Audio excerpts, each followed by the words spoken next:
Death does not excuse inappropriate behavior. These idols deserve to be more than just fodder for gossip after death.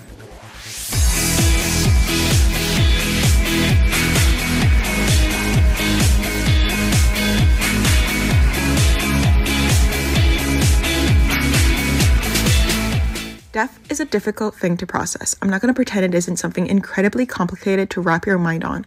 However, what I'm also not going to do is tolerate completely inappropriate behavior from K-pop fans. It takes just a couple of scrolls on K-pop TikTok for you to find someone bringing up a deceased idol's name or image to garner sympathy or to involve them in the latest idol scandal. It's bad enough that these idols' achievements and careers have been completely overshadowed by their death, since you can't even mention how gifted they were without someone reminding you that they're dead. Like, thanks, as if I didn't already know. But now these idols are still being disrespected post-mortem. This is ridiculous. I'll be going over 3 idols that I believe fans have really overstepped unspoken boundaries with examples, and I hope you guys agree or understand what I'm talking about, so we can just change the way we engage with these idols. So it'll be Hara, Sulli, and Jonghyun, who I feel have got the most disrespect after death out of all the dead idols, or the ones I see the most of, at least. So the first would be Hara, and what I'm specifically going to be talking about in her case is adding these dead idols to drama that they're completely unrelated to. I mentioned this briefly in a recent video I did about Hyunna's recent dating scandal because people were involving her in this drama for the pettiest of reasons. And I'll go over again just in case you haven't watched the video or you don't want to, which totally fair. Hara briefly, and by briefly, I mean a couple of months as far as we know, dated Hyunna's current trash boyfriend. This was around a decade ago, making it irrelevant news. Yet some K-pop fans decided to latch onto this fact. For what reason? I don't know. I guess this makes the scandal extra juicy. Because let's be very honest here. If your first thought about Hyunna's boyfriend isn't, wow, I can't believe she's dating a guy who was a bystander to multiple women being drugged, SA'd, and illegally recorded, but instead your reaction is, Hyunna is not a girl's girl because she's dating her friend's ex from over a decade ago, then you're actually vile. You have completely missed the point and need to log off the internet and maybe never come back. The word girl's girl should not be involved in the scandal because that's just way too immature for something of this gravity. Hara's name should have never been dragged into this awful, disgusting situation. Not only did this cause for the worst case of the telephone game, where people were spreading misinformation left, right, and center, but this completely distracts from the real crime. I've seen so many comments of people not knowing the real reason why people are mad at Hyunna and dismiss this controversy as nothing serious. I don't doubt that this is because people have prioritized Hyunna not being a girl's girl to Hara over the crimes her boyfriends committed. But even worse than that is that Hara's legacy shouldn't be tainted by the foolishness of people who aren't even that relevant to her. Hara's name should not be attached to her ex-boyfriend of over a decade ago and his actions in the future.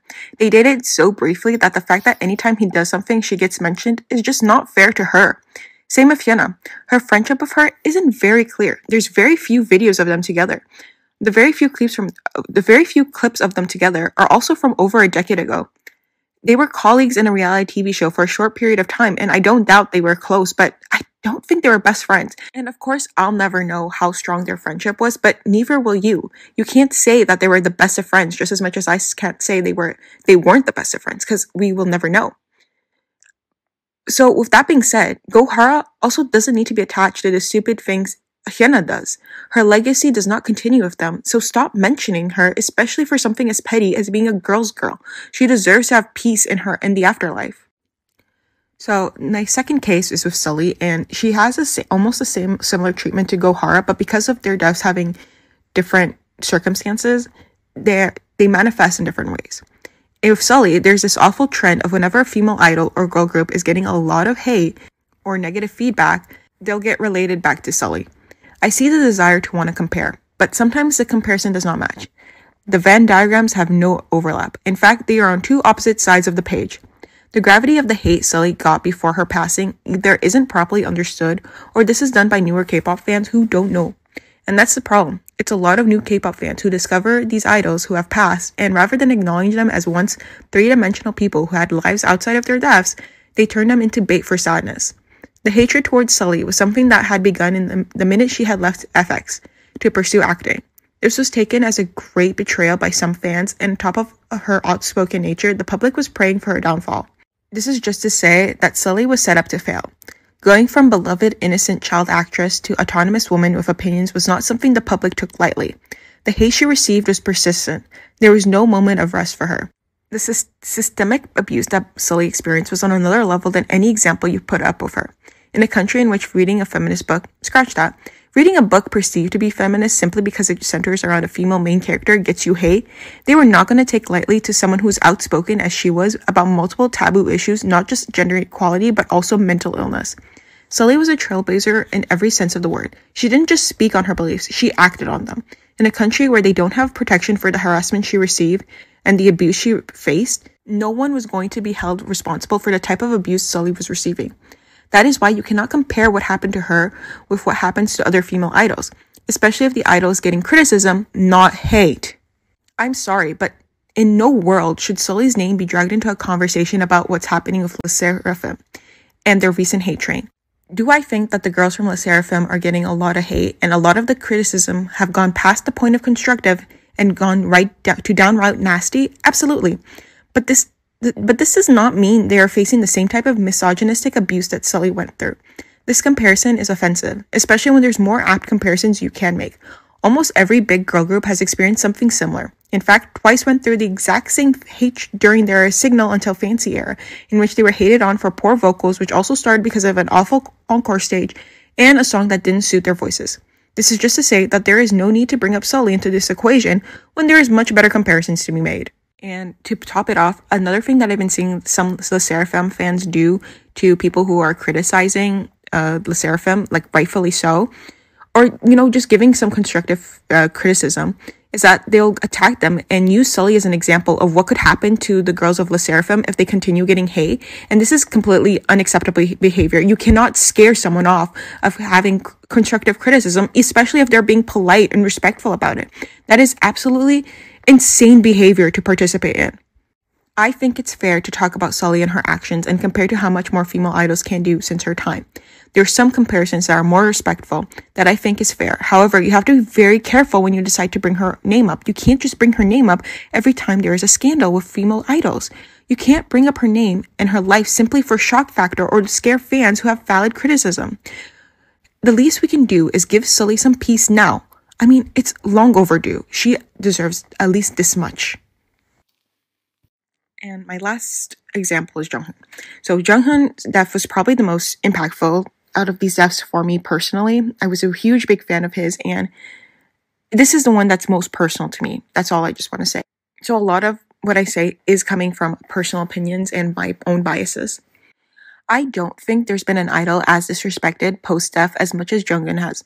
And some of the disrespect comes from within the K-pop community, but also a lot outside of the community. I think we are all aware of the absolutely deplorable jokes people made using his memorial service image and how callous people are when they mention his death. And the worst part, they aren't doing it because they hate Jonghyun, but it's to rile K-pop fans.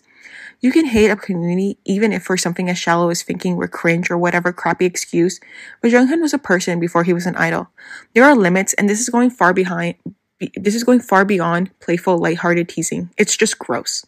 Now, where the disrespect comes from within the community is simply ignoring his life outside of his death. You cannot mention his name and his career without his death closely following behind. It's frustrating as a fan who wants to enjoy his music and engage in normal fan behavior, but the only thing people want to talk about him is how sad his death is. I'm sorry, but if all you can say about this man who had a decade-long career with magnificent albums, one of the best vocals in the second gen, one of the most popular groups of the second gen, and all you can say is that his death was sad, then I'm sorry, but you're not his fan.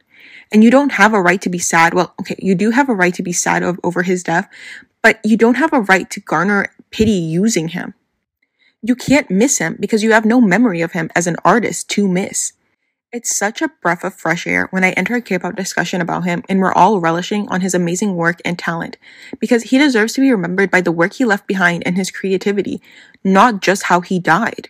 You don't know. And I think the reason why this affects me so deeply is because when Jonghyun died, as embarrassing as it is to say, it affected me deeply. I mourned for someone that I didn't know, and I feel stupid for doing it, but I just could not listen to a SHINee song or a Jonghyun song without an overwhelming amount of sadness. I could not listen to a full song of theirs because it just brought me so much sadness. And I finally got to a point where I could listen to their music and feel joy, feel what I'm supposed to feel when you listen to one of your favorite artists' music. And it frustrates me so much that there's always going to be somebody reminding me that actually you should feel sad. You should be reminded constantly that they're dead or that Jonghyun's dead. And I just, I'm frustrated by that. I want to just enjoy the music as a fan without this constant reminder. Know how fantastic it is to talk about his albums and his amazing stage presence without someone whispering in your ear how sad you should be that he died. I don't need a constant reminder that he's dead. Like, please stop. Another thing that I don't agree with this discussions around Jonghyun is the way he's always brought up when another idol passes away. The idols who die shouldn't be treated like a monolith. They are different and unique, and even if they may have suffered from the same or similar circumstances, I just don't appreciate the flippancy of how his memory is brought up, and it's also not fair to the idol he's being compared to. They are not just an idol that also died, but a person who had a future and loved ones they left behind. They are not a second Jonghyun.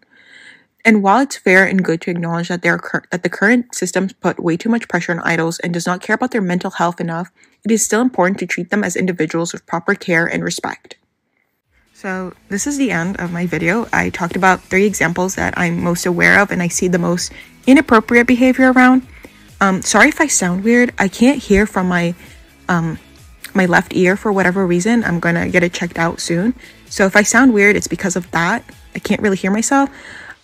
Yeah, so I know it's a bit ironic that I'm talking about how we should talk about these idols like more than just about their death, while also focusing on their death.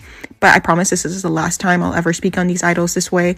And if I do speak on them, it's going to be about their talents, not how they died. So yeah, I hope you guys enjoyed it, and I hope you guys agree with it, or if you want to add some more, if you want to add some idols that I haven't mentioned before, and if you've seen different ways people have acted inappropriately, please do comment down below. And yeah, until next time, and hopefully I'll have something more positive to talk about. I just wanted to rant about something I've been seeing a lot that really gets under my nerves. Well, until next time.